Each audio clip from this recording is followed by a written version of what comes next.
Class myself Nikhil Chiriwal. और आज कर रहे हैं हम इलेक्ट्रॉनिक्स एंड कम्युनिकेशन इंजीनियरिंग में थर्ड ईयर सिक्स सेमेस्टर के कंट्रोल सिस्टम पर अपनी fourth unit.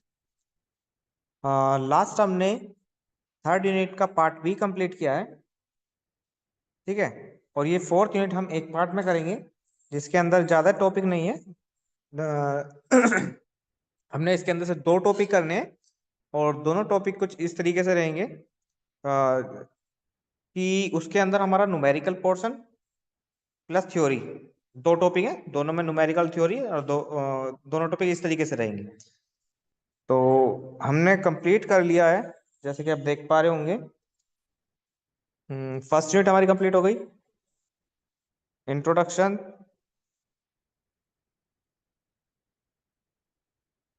To control system. Second हम स्किप कर चुके हैं। थर्ड हमारी कंप्लीट हो गई, time domain analysis of control system.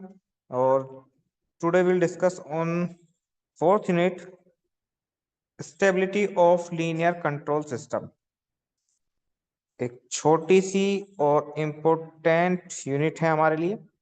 दो टॉपिक है इसके अंदर हम कवर कर लेंगे। ठीक, चलिए।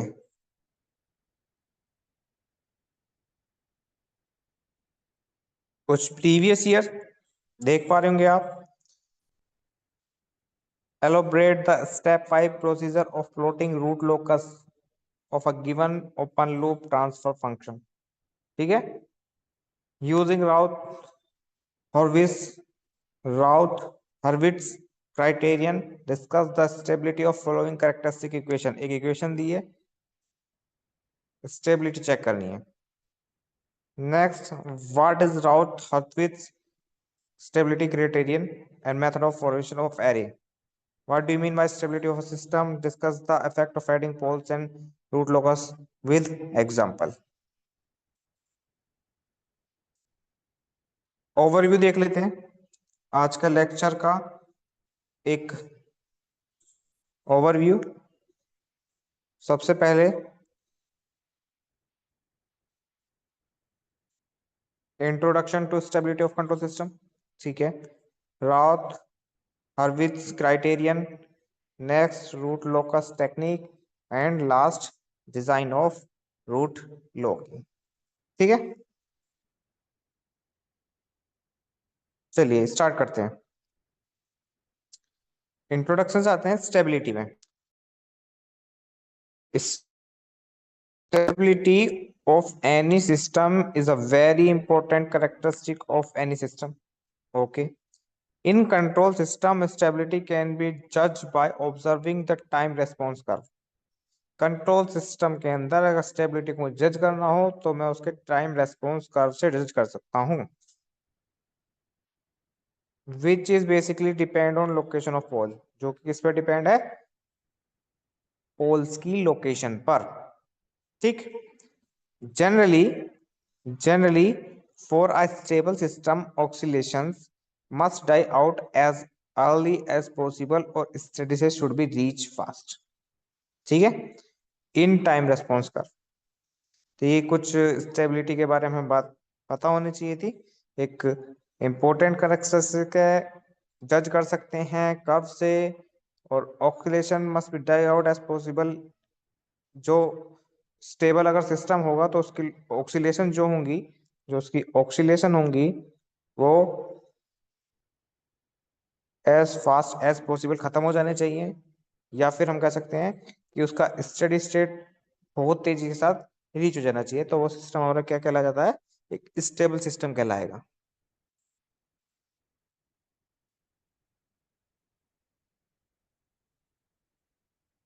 तो टाइम रेस्पॉन्स अगर मैं कर्व की बात करूं तो देखने में आपको कैसे दिखेंगे टाइम रेस्पॉन्स कर्व? अगर स्टेबल की बात करूं, आप देख पा रहे होंगे स्टेबल के लिए क्या बना हुआ है, एक सिंपल डाउन जा रहा है, तो ये हमारा स्टेबल कर्व हो गया।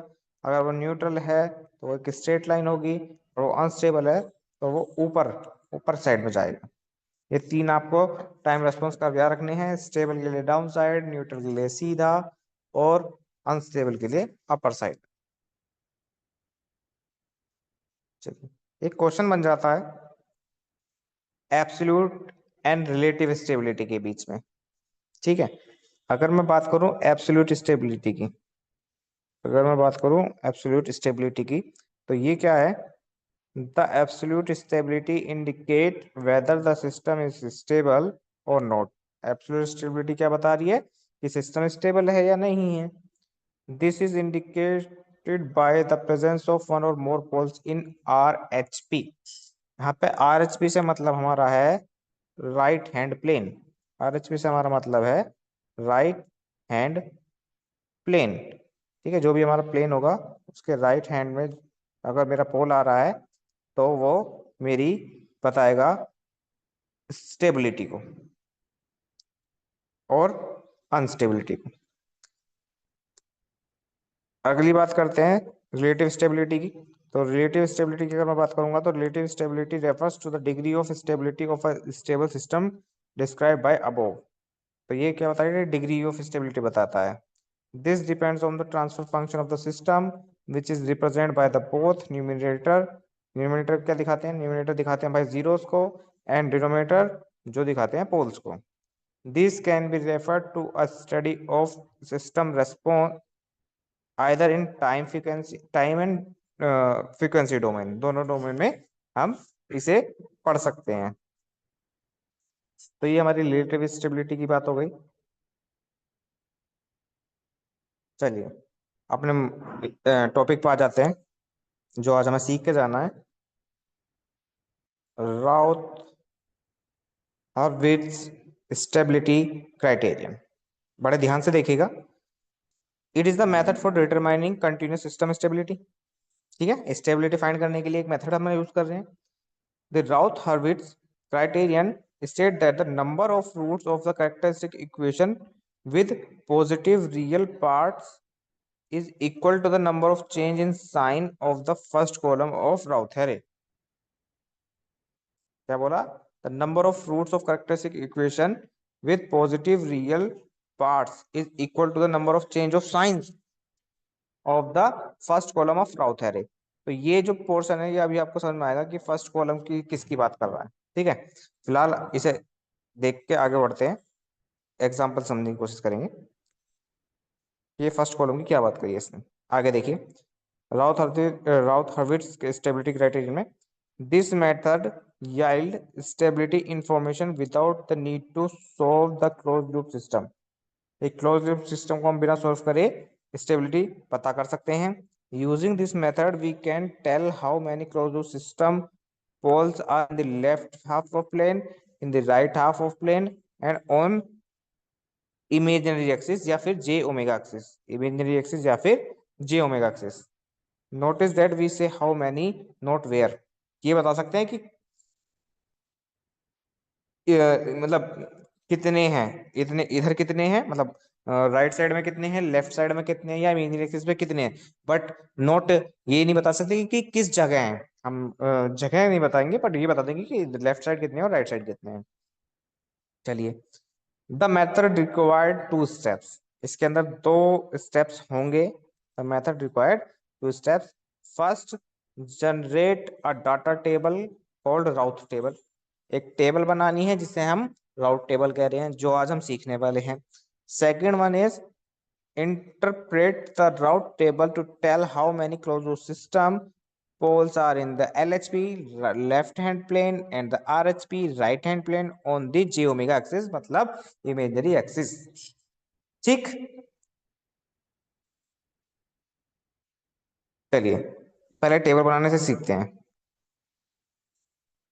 पेपर पेन अगर किसी के पॉसिबल हो तो लेके जरूर बैठ जाइएगा भाई। एग्जाम्पल, बेसिक राउट टेबल कैसे बनेगी? आपको एक ट्रांसफर फंक्शन गिवन है, देख पा रहे होंगे आप। एक ट्रांसफर फंक्शन मेरे को ये गिवन है।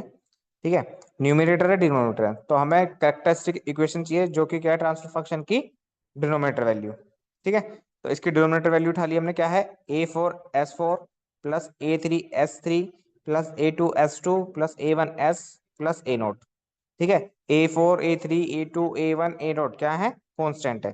ठीक है, only the first two rows of array are obtain from the characteristic equation, remaining calculate the follow.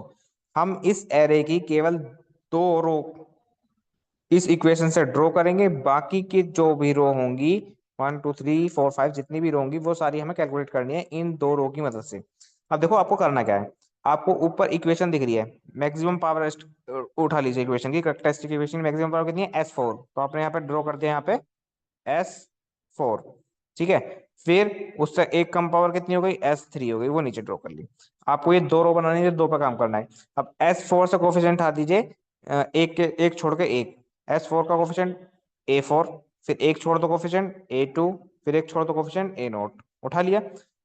अगर अगला अगला काम करना है दूसरी रो, दूसरी रो में क्या करना है, जो वो एक एक हमने स्किप करा था कोफिशिएंट बैठा लेंगे। A4 उठाया था, A3 ने उठाया था, A3 यहाँ आ गया। फिर A2 उठा लिया था, A1 ने उठाया था, वो यहाँ आ गया। उसके बाद नेक्स्ट कोफिशिएंट ही नहीं है तो क्या लिख दिया यहाँ पे, 0। That's it. दो रो हमने इस इक्वेशन की हेल्प से ड्रॉ कर ली है, बाकी की रो अब हमें कैलकुलेट करनी है। बाकी की रो कैसे कैलकुलेट की, एक सिंपल सा डिटरमिनेंट की तरह एक मेथड है। क्या करना है, क्रॉस मल्टीप्लाई। क्रॉस मल्टीप्लाई कैसे, आप देखेंगे।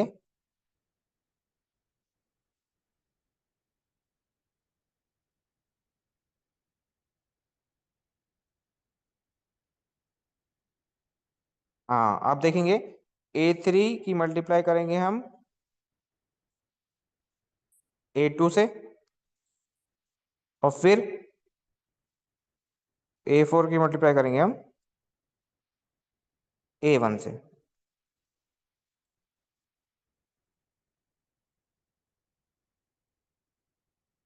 ठीक है, तो डिटरमिनेंट में से कैसे लिखेंगे, आप देख पा रहे हो ऊपर के चारों number A4 A2 A3 A1 determinant में लिख के और माइनस साइन यूज कर लेंगे। आप राउंड कर देंगे A3, मतलब इससे ऊपर वाला लेटर A3, इसे हम B1 अगर कह दें। नेक्स्ट अगर मुझे B2 कैलकुलेट करना है इधर वाला नंबर, तो मुझे क्या करना है, A3 की मल्टीप्लाई A0 से, A4 की मल्टीप्लाई 0 से, और नीचे अपॉन में A3, इसे B2 बोल देंगे। तीसरा कैसे कैलकुलेट होगा कि A3 की मल्टीप्लाई इससे आगे नंबर के जो कि है नहीं, मतलब 0 से, A4 की मल्टीप्लाई इससे आगे नंबर जो कि है नहीं। दोबारा देखिए, अगर मुझे B1 कैलकुलेट करना है तो या तो आप डिटरमिनेंट दिख रहा है इस तरह के सोल्व कर सकते हैं। डिटरमिनेंट क्या, ऊपर के चारों नंबर ये लेने हैं, A4 A3 A2 A1 upon A3, और माइनस लगा के सोल्व कर देंगे। दूसरा डिटरमिनेंट कैसे निकलेगा, ऊपर के नंबर इस तरीके से लेंगे आप, इधर वाले दो इसे स्किप कर दिए, इधर वाले दो डिटरमिनेंट में रख के माइनस लगाया, अपॉन में A3 कर दिया, सोल्व कर दिया।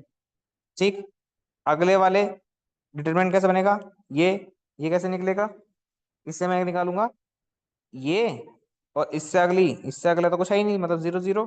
डिटरमिनेंट का माइनस लगाया, अपॉन में A3 कर दिया, जो कि 0 आना है क्योंकि इधर 0 है।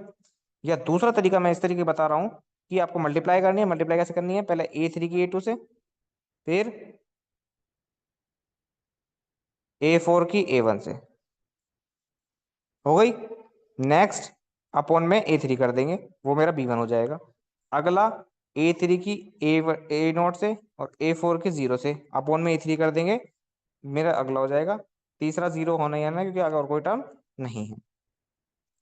अब मेरे क्या निकल गए, B1 और B2 निकल जाएंगे सोल्व करने के बाद। मुझे अगला टर्म निकालना है, तो वो कैसे निकलेगा, आ जाइए देखिए, इसकी मल्टीप्लाई ऐसे, इसकी मल्टीप्लाई ऐसे कर दी, अपॉन में ये क्या है B1, तो अपॉन में B1। अब इससे अगला ये दोनों जीरो टर्म है, तो ये वाली टर्म जीरो ऑटोमेटिकली आई जाएगी। फिर इससे अगला निकालने के लिए कैसे निकलेगा, ये वाला, ये कैसे निकलेगा, इसकी मल्टीप्लाई, इसकी मल्टीप्लाई इधर, इसकी मल्टीप्लाई इधर, और अपॉन में C1, अपॉन में C1, ये में निकल जाएगा। ये दोनों टर्म जीरो है, इससे अगली दो टर्म जीरो है, तो ये ऑटोमेटिकली जीरो आ जाएगा। तो ये मुझे कहाँ तक लेके जाना है, मैक्सिमम पावर से मिनिमम पावर 0 तक लेके जाना है, और मेरा लास्ट कांस्टेंट कितना आ जाएगा, D1। तो ये जो मेरा D1 है, ये किसके इक्वल आएगा, करेक्टरिस्टिक्स के कांस्टेंट A0 की इक्वल। तो जो मेरा D1 होगा, जो मेरा D1 है वो किसके इक्वल है, A0 के इक्वल आएगा। तो मेरी राउट टेबल करेक्ट होगी। ठीक, तो ये हमारी राउट टेबल कुछ इस तरीके से बनानी है। फोर स्पेशल केस है भाई इस राउट टेबल में भी। अब एक एक करके हम बहुत सारे क्वेश्चन लगाने वाले हैं, तो तैयार रहिएगा। Four special case of configuration of first column array of Routh table. First column के ऊपर फोर केस बनते हैं। First case, no element in the first column is zero, कि जो कॉलम बनी है फर्स्ट वाली देख पा रहे होंगे आप पीछे अगर देखेंगे, जो फर्स्ट मेरी कॉलम है ये वाली, ये इसे मैं फर्स्ट कॉलम बोल रहा हूँ। ये जो मेरी फर्स्ट कॉलम है इसका कोई भी एलिमेंट जीरो ना हो, या तो first no element of first column is zero, second a zero of first column but some other element of row containing zero, ठीक है, तो एक जीरो होगी बाकी जीरो नहीं होंगी, या तीसरा एंटायर रो जीरो, या फिर सारी रो जीरो गई हैं। अब कह रहे हैं फोर स्पेशल केस है पर यहाँ पे तीन है, तो ये जो सेकंड केस है ये दो पार्ट में डिवाइड है, वो आगे आप देख लेंगे। चलिए आगे चलते हैं। एग्जाम्पल वन देखिए फटाफट। एग्जाम्पल वन का है find the stability of the continuous time having characteristic equation. क्या है, एक इक्वेशन दिए, इसकी स्टेबिलिटी आपको चेक करनी है फटाफट। आपने राउ थ्योरी बनाया फटाफट, ये आपको ड्रॉ करा है। सबसे पहले पावर मैक्सिमम कितनी है, तीन, तो एस की पावर थ्री। नेक्स्ट अगला, इससे कम पावर एक्स की पावर टू। ठीक है, अब एक्स की पावर थ्री से कोफिशिएंट उठाओ, एक्स की पावर थ्री कोफिशिएंट कितना है, कुछ नहीं है, वन। नेक्स्ट अगला एक स्किप करो, अगला एक्स का कोफिशिएंट कितना है, ट्वेल्व। ठीक है, अगला और कुछ नहीं है, जीरो। तो वन ट्वेल्व जीरो, तीन कोफिशिएंट मिल गए। एक्स की पावर टू के लिए, एक्स की पावर टू के लिए कोफिशिएंट सिक्स, अगला कोफिशिएंट एट, अगला coefficient zero. Six eight zero उठा लिए। उसके बाद पावर तीन है, ठीक है, दो है, ठीक है, एक और जीरो हम निकालने की कोशिश करेंगे। एक और जीरो कैसे निकलेंगे, मल्टीप्लाई करने के। मल्टीप्लाई देखिए कैसे करेंगे, ये सिक्स की ट्वेल्व में, सिक्स ट्वेल्व जा 72। फिर वन की एट में, वन एट जा, वन एट जा अपॉन में सिक्स, अपॉन में सिक्स। 72 में से एट गए, 64, 64/6। नेक्स्ट एलिमेंट जीरो आना है क्योंकि एलिमेंट जीरो है, ठीक है। फिर ये एट कैसा आया, चेक करते हैं फिर से। फोर बाई सिक्स की एट में,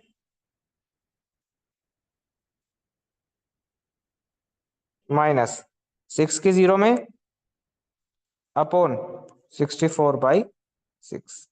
तो ये जीरो है, 64/6 से 64/6 कैंसिल, एट बचा, एट।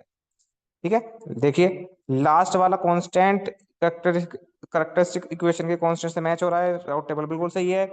पूरी फर्स्ट कॉलम को आप ध्यान से देखिएगा, फर्स्ट कॉलम को आप ध्यान से देखिए, फर्स्ट कॉलम में कोई भी एलिमेंट माइनस प्लस चेंज आ रहा है, साइन चेंज आ रहा है, कुछ कोई चेंज नहीं आ रहा है।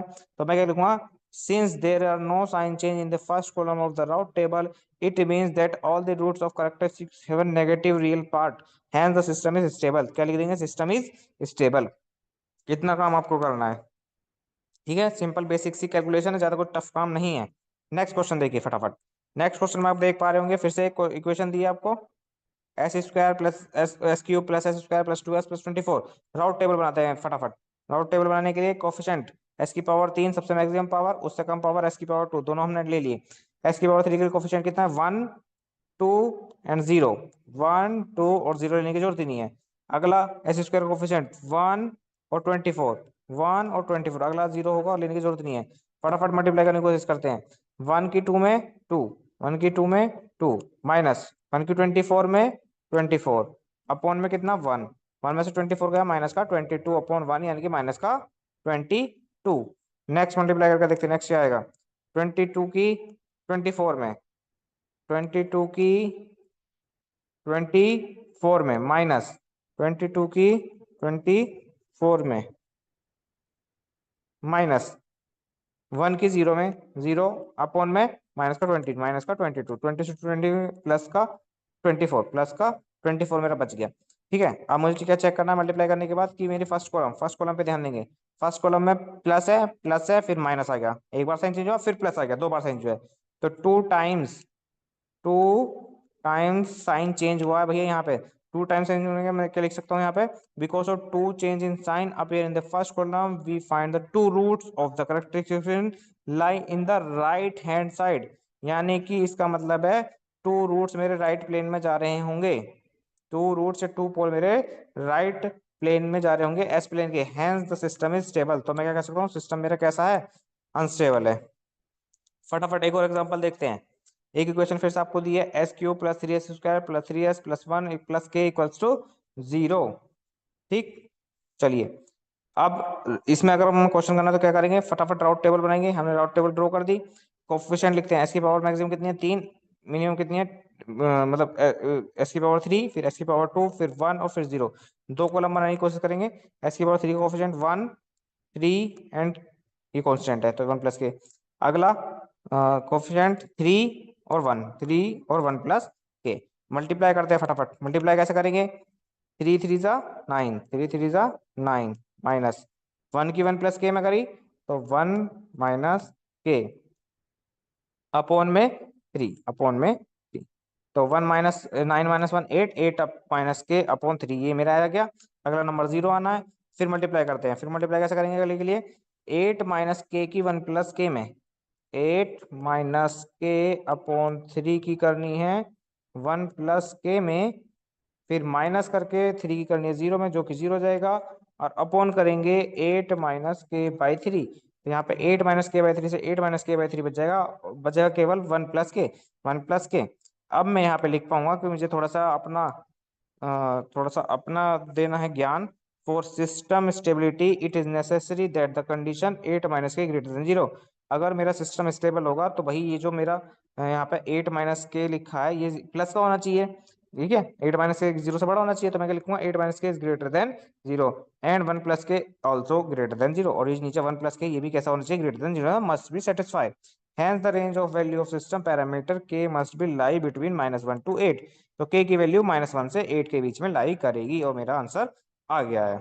तो इस तरीके से क्वेश्चन आपको करने हैं। सिंपल मल्टीप्लिकेशन है और करते जाना है। सिमिलरली एक मैंने क्वेश्चन दिया है जिसको आप ट्राई करेंगे। मैंने आपके बार क्या कहा है? ट्रांसफॉर्म फंक्शन दिया है, तो इससे आप क्या है? Find the stability of system for the given below. एक ट्रांसफर फंक्शन दिया है, इस ट्रांसफर फंक्शन को आप मल्टीप्लाई करके एक सिंपल इक्वेशन बना लेंगे, जैसे कि आप देख पा रहे होंगे। S³ plus 10s² plus 31s plus 1030 बन चुका है।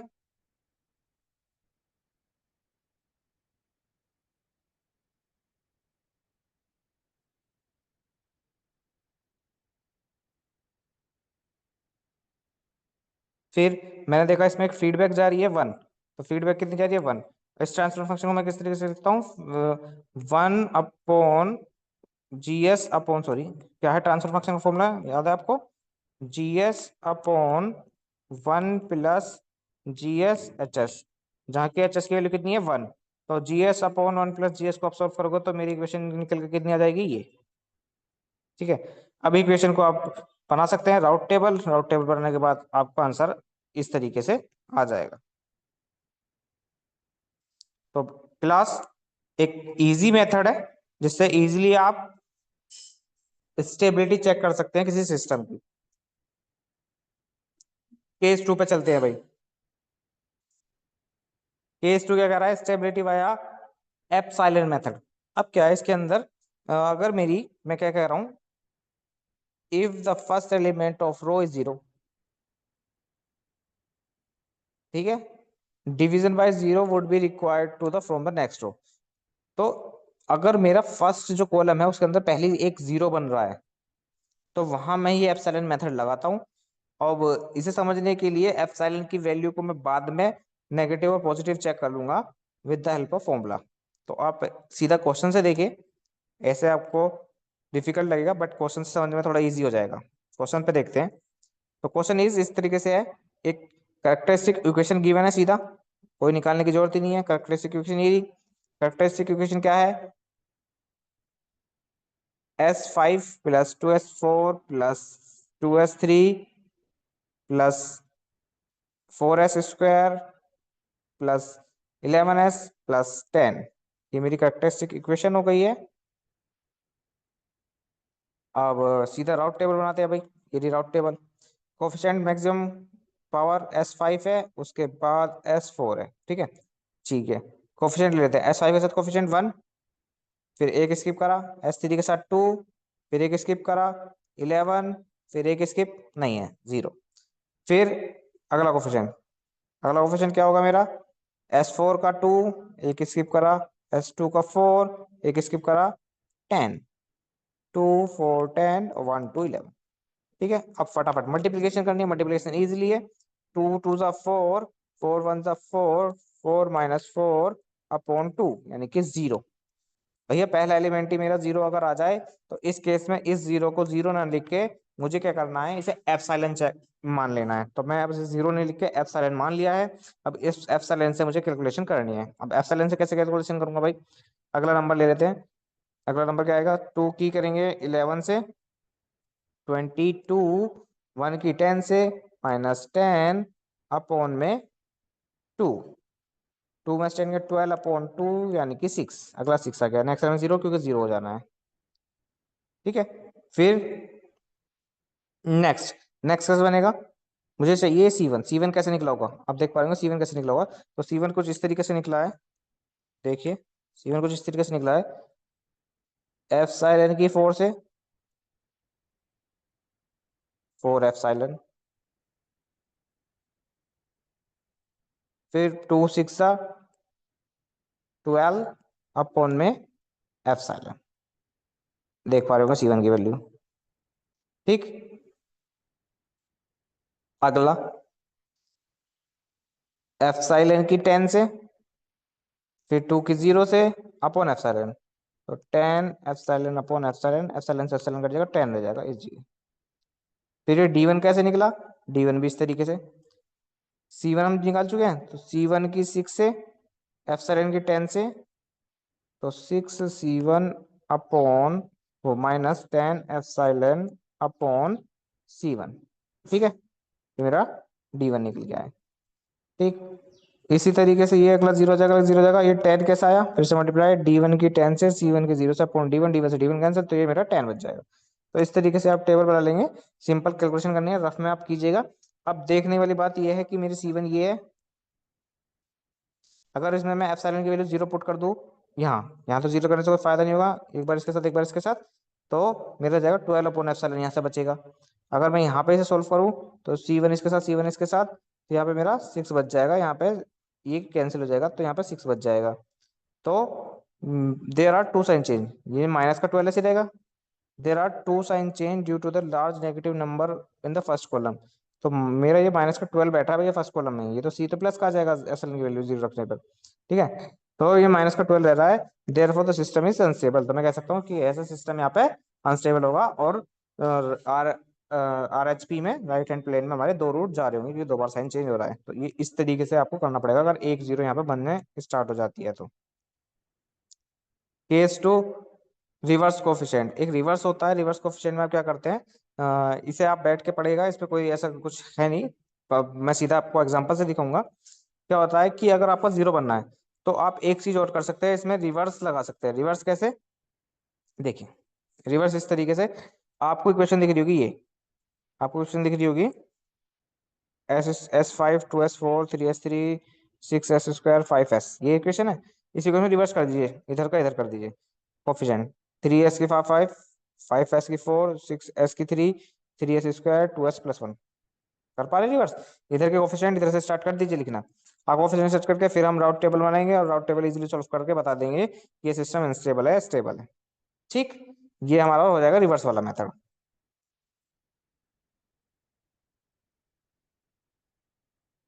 केस थर्ड, यदि मेरी एंटायर रो अगर 0 हो गई, यदि मेरी एंटायर रो 0 हो जाती है, तो क्या करेंगे, देखिए भाई, अगर मेरी एंटायर रो 0 हो गई तो कैसे करना है।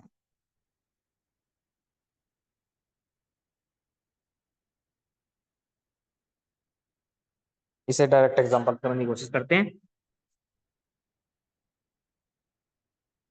तो एग्जांपल देख पा रहे होंगे आप, एक ट्रांसफर फंक्शन दिया है हमें 10 अपॉन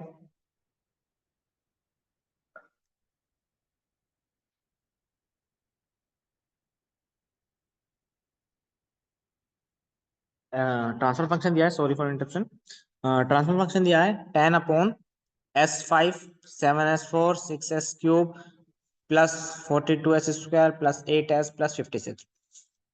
अगर मैं इसका राउट टेबल बनाता हूं, तो आप देखिए,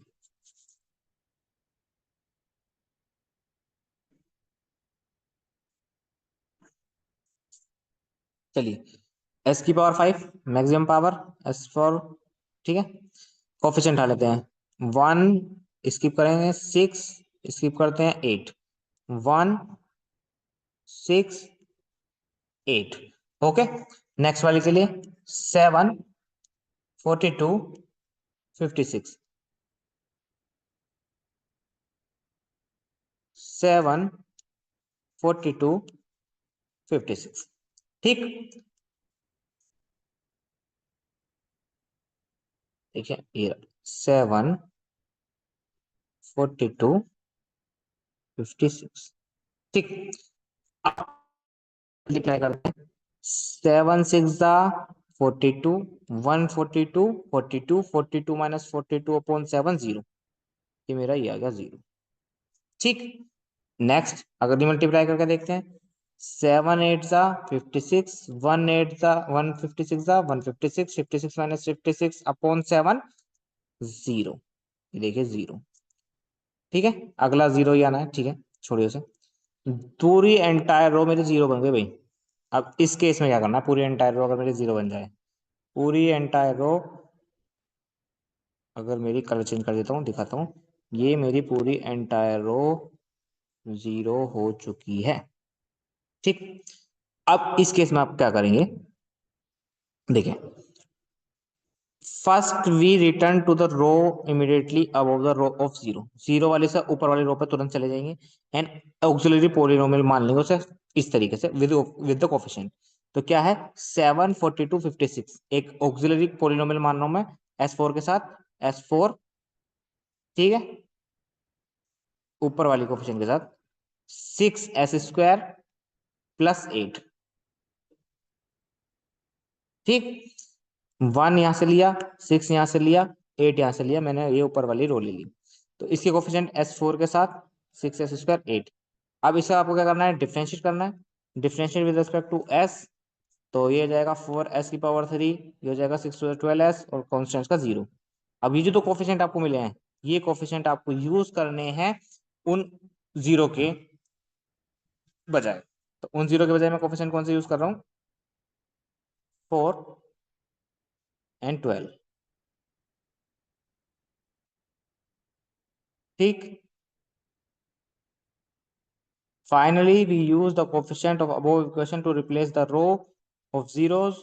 Again, the convenience, the third row is multiplied by 1/4 after replacing the 0। अगर मैं 0 हटाता हूँ, ये भाई 4 से डिवाइड हो रही है, तो मैं इसे काट सकता हूँ। ये 4 से कैंसिल होकर 1 आ गया, ये 4 से कैंसिल होकर 3 आ गया। ठीक है, ये 7 से कैंसिल होकर 1 आ गया, ये 7 से कैंसिल होकर 6 आ गया, 7 से कैंसिल होकर 8 आ गया। तो ये मैंने इस तरीके से कैंसिल कर रखी है। कैलकुलेशन ईजी हो जाएगी और कुछ नहीं होता इससे। तो अब देखिए, अब मैंने वो 0 खत्म कर दिए सारी। मेरे नंबर यहाँ पे 1 3 एंड 0 बन चुके हैं। फिर से मल्टीप्लाई स्टार्ट करते हैं। 1 6 6, 1 3 3, 6 माइनस 3 अपॉन 1 3, ये आ गया। नेक्स्ट फिर करते हैं 1 8 8, 1 0 0 अपॉन 1 यानी कि 8। नेक्स्ट नेक्स्ट देख लेते हैं अभी, नेक्स्ट क्या है। फिर 3 3 9, 1 8 8 अपॉन 3 यानी कि 1/3। 3 0 0, ये 0, नेक्स्ट 0 हो जाएगा।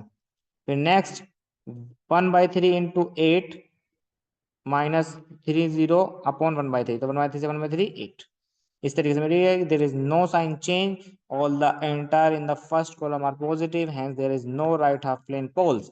हम ये कह सकते हैं और सिस्टम इज स्टेबल।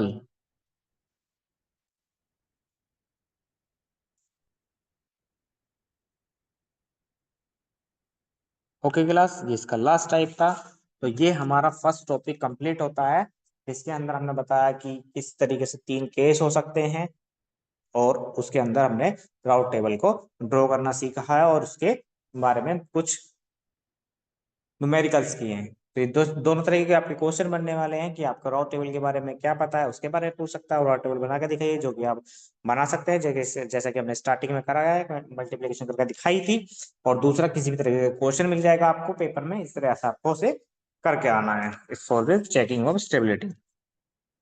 तो second question is root locus, जो कि हमारा बनता है मोस्ट मोस्ट मोस्ट इंपोर्टेंट, जिसे हम बोलेंगे मोस्ट मोस्ट मोस्ट इंपोर्टेंट। तो क्या होता है root locus?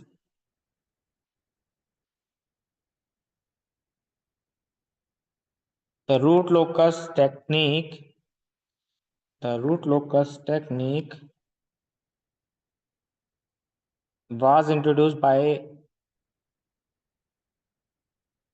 W. R. Evans in 1984, 1948 for the analysis of control system. The root locus technique is powerful tools for adjusting the location of closed loop poles, achieve the desired system performance and varying more parameters. सीधी सीधी बात है भैया, ज्यादा sensitive है case, तो हम root locus method से apply करेंगे, उससे हम एक्यूरेट बता सकते हैं कितना स्टेबल है कितना स्टेबल नहीं है, ऑल्सो उसे ड्रॉ भी कर सकते हैं अपने चार्ट पर, अपने पेपर पर। इसलिए रूट लोकस आपका आया है। Consider the open loop transfer function, एक ओपन लूप ट्रांसफर फंक्शन आपको दिया हुआ है, G S equals to K S plus P one P two. ठीक है, इसके तीन पोल हैं, एक जीरो होगा, एक पी वन, एक पी टू है। The close loop transfer function of the system is given back, इसका अगर ट्रांसफर फंक्शन आपको बनाना हो यूनिटी फीडबैक के साथ, तो वो बनेगा C S upon R S, G S upon one plus G S H S, H S की वैल्यू वन रख दी, तो यूनिटी फीडबैक है। सॉल्व करने के बाद मेरा क्वेश्चन कुछ इस तरीके से दिखेगा, जिसे मैं नीचे वाली को बोल रहा हूँ करेक्टरिस्टिक इक्वेशन, जिसे मैं नीचे वाले को बोल रहा हूँ करेक्टरिस्टिक इक्वेशन। ओके क्लास, चलिए कुछ बातें हैं जो हम क्लोज लूप के बारे में जानना चाहिए, क्योंकि क्वेश्चन एक आएगा theoretically. path taken by the roots characteristic equation when the open loop gain can vary from 0 to alpha or root loci and root locus. Okay, step one, location of poles and zero. सबसे पहले हम क्या करेंगे, poles और zero की location देखेंगे। Draw an real and imaginary axis on the ordinary graph sheet and choose same scale both real and imaginary axis. एक graph पर हम ड्रॉ करेंगे दोनों तरह की एक्सिस, जैसे कि मैं बनाने जा रहा हूँ, ये मेरी हो गई रियल एक्सिस एंड दूसरी वन हो गई मेरी इमेजिनरी एक्सिस। ठीक, दोनों में एक्सिस ड्रॉ कर लूंगा, जिसे मैं एक को कह रहा हूँ जे ओमेगा एक्सिस, और दूसरी जे ओमेगा एक्सिस, और दूसरी वाली को बोलूंगा मैं टाइम एक्सिस या फिर फ्रीक्वेंसी। इस तरीके से मैं सबसे पहले मैं एक्सिस बनाऊंगा। उसके बाद the poles are marked on the cross and zeros are the zeros. अगर मुझे इस ग्राफ पर ड्रॉ करने होंगे, तो अगर मान लो मेरे पोल हैं ये वन, ये टू, ये थ्री, ये minus one, minus two, minus three. अगर मेरा कोई पोल होगा तो मैं उसे क्रॉस से डिनोट करूंगा, अगर मेरी जीरोस होगी तो जीरो से जीरो से ड्रॉ करूंगा, इस तरीके से। फिर क्या कह रहा है, the number of roots locus branch is equal to the number of poles. Root locus की जितनी ब्रांच होंगी वो किसके इक्वल होंगी, नंबर ऑफ पोल्स के इक्वल होंगी। The origin of the root locus is at the pole and and as the zero. तो जो ओरिजिन होगा रूट लोकस का वो पोल से स्टार्ट होगा एंड जीरो से खत्म होगा। रूट लोकस स्टार्ट हमारा जो उसका ओरिजिन होगा पोल से होगा और एंड उसका जीरो पे होगा। एन को हम नंबर ऑफ पोल्स मानेंगे, एम को नंबर ऑफ हम जीरोस मानेंगे। m root locus branches end with the finite zeros. The remaining n minus m root locus branch will be end with the infinity. फिर step two क्या है हमारा, root locus on real axis. अगर मैं real axis बात करूँ, in order to determine the part of root locus on real axis take a test. Test क्या है, point on real axis. If the total number of poles and zeros on the real axis to the right of the test point is odd number, then the test point lies on the root locus. कहने का मतलब क्या है, graph पर समझेंगे। देखिए ये हमारा ग्राफ है, हमारा एक पोल ये रहा, एक पोल ये रहा, एक पोल ये रहा। अब मैं बात करूंगा इधर, तो ये मेरा पोल है, root locus lie between the two poles, और उसके अंदर भी राइट साइड पे देखिए कोई पोल है, नहीं है, तो यहाँ कोई रूट लोकस लाई नहीं करेगा। फिर हम इधर आ जाते हैं, इधर देखिए एक पोल इधर, एक पोल इधर, तो रूट लोकस यहाँ लाई करेगा। लेकिन हम देखेंगे इस वाले पोल से इधर कितने पोल्स हैं, ओड नंबर ऑफ पोल्स, एक पोल है odd number of poles, yes root locus lie करेगा। फिर हम चलते हैं इस वाले पोल पे। अगर हम इस वाले पोल से देखते हैं, तो इस वाले पोल से दोनों पोल के बीच में रूट लोकस लाई करना चाहिए, बट हमने देखा कि इधर दो पोल है, दो मतलब इवन नंबर ऑफ पोल्स है, तो इधर कोई रूट लोकस लाई नहीं करेगा। फिर हम इधर देखते हैं, इधर जीरो को नहीं, इधर कोई कुछ नहीं है, जीरो नहीं है, लेकिन इन्फिनिटी पे जीरो हो सकती है, इन्फिनिटी जीरो होगी, इन्फिनिटी पे जीरो होगी, तो जीरो सर पोल्स के बीच में रूट लोकस लाई कर सकता है, तो यहाँ बीच के स्पेस में कोई रूट लोकस लाई नहीं करेगा। If it's even then the test point does not lie on the root locus. ठीक है, अगला step three, angles of asymptotes. Angle of asymptotes क्या कहते हैं, if n is the number of poles and the n is the number of finite zeros, then the n minus m root locus branch will terminate at zero at infinity। ठीक है, तो n minus m, मान लो तीन पोल हैं, दो एक zero से है, यानी कि टू ब्रांचेस टर्मिनेट होंगी जीरो। ठीक है, जो कि इन्फिनिटी पे होंगी। These n minus m root locus branch will go along the asymptotic path and meet the asymptote at infinity. Hence, the number of asymptote is equal to the number of root locus branch is going to infinity. कुछ theory सी है जो आपको याद रखनी है और paper में ऐसे चीज लिख के आनी है। एंगल ऑफ असिम्प्टोट का एक फॉर्मूला होता है भाई, जो कि आपको याद रखना है, plus minus A T two Q plus one upon N minus M. ठीक है, क्यू हमारा कोई भी नंबर हो सकता है, 0 1 2 3 सोन एन माइनस एम तक। एक सेंट्रोइड का फॉर्मूला होता है जो कि होता है sum of poles minus sum of zeros upon N minus M. ठीक है, फिर उसके बाद आपको मिलता है ब्रेक वे पॉइंट। ये भी क्या होता है, ब्रेक वे पॉइंट या ब्रेक इन पॉइंट्स क्या होता है? द ब्रेक वे और break in points either lie on real axis or exist on complex conjugate pairs. If there is root locus on real axis between two poles, then the axis is breakaway point.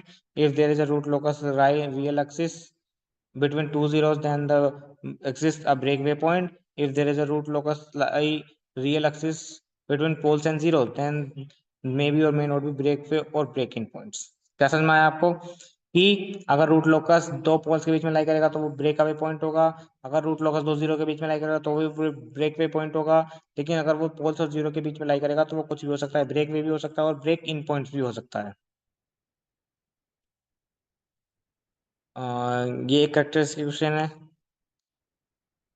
Number 5 पे जाते हैं, step 5, angle of departure और angle of arrival. किस angle से आना है, किस angle से जाना है हमारा रूट लोकस। तो देखिएगा, angle of departure from a complex pole A, अगर कोई कॉम्प्लेक्स पोल ए है तो वो होगा 180 minus sum of angle of vector of the complex pole A from other poles plus sum of angle of vectors of complex pole A from zeros. ये हमारा formula है। The angles can be calculated as shown in figure. तो calculate जो करके दिखा रखे हैं वो इस फिगर में दिखा रखे हैं, जैसे कि आप देख पा रहे होंगे। ये हमारे कॉम्प्लेक्स पोल या ए या ए डैश। तो इससे अगर मुझे एंगल कैलकुलेट करना है, first pole angle, zeros angle, zeros angle, poles angle. Okay, और जो थीटा है दूसरे पोल्स के लिए, इसके लिए एंगल कितना होगा, 90। ये आपको दिख रहा होगा यहाँ पे 90। तो इस तरीके से हम एंगल यहाँ पे ड्रॉ कर सकते हैं।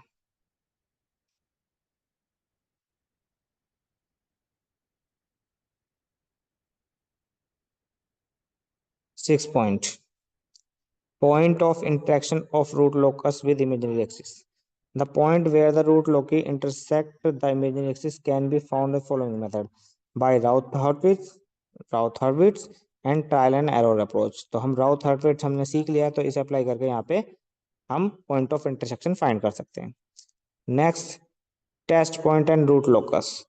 Choose a test point using protractor, regularly estimate the angle of vector drawn the point and adjust the point safety, satisfy angle of criterion, repeat procedure few points।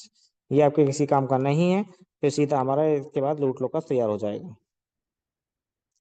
Construction rule लेके फटाफट इसी points को मैंने दोबारा दूसरे तरीके से दिखाया है।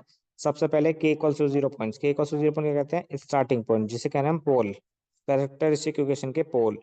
मान लीजिए एन है, वो के फाइनाइट होंगे। तो के इक्वल्स टू इन्फिनिटी पॉइंट किसे कहते हैं, जिसे कहते हैं हम टर्मिनेटिंग पॉइंट, जो कि होते हैं जीरोस। तो जीरोस क्या होंगे, एम, और ये भी क्या होंगे, फाइनाइट होंगे।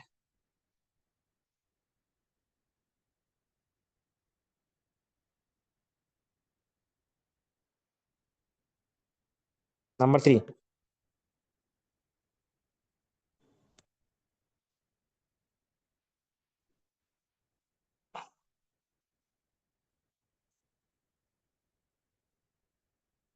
Number of branches m minus n. Asymptote, asymptote का फॉर्मूला था, ठीक है। सेंट्रोइड, सेंट्रोइड का फॉर्मूला है sigma equals to summation finite pole minus finite zero upon number of poles minus number of zeros। root locus on real axis, a point on real axis lies on the locus of the number of open loop poles and zeros on real axis। odd point, ये सारे point जो हम पीछे पढ़ के आ चुके हैं।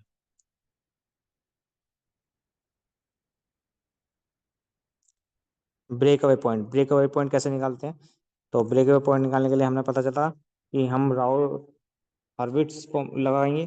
तो point can be multiple root with characteristic equation. तो हम क्या करेंगे, d k upon d s, इसे सोल्व करके एस की वैल्यू निकाल देंगे। ठीक है, एंगल ऑफ डिपार्चर हम इस तरीके से निकाल सकते हैं, जो कि एक फॉर्मूला है।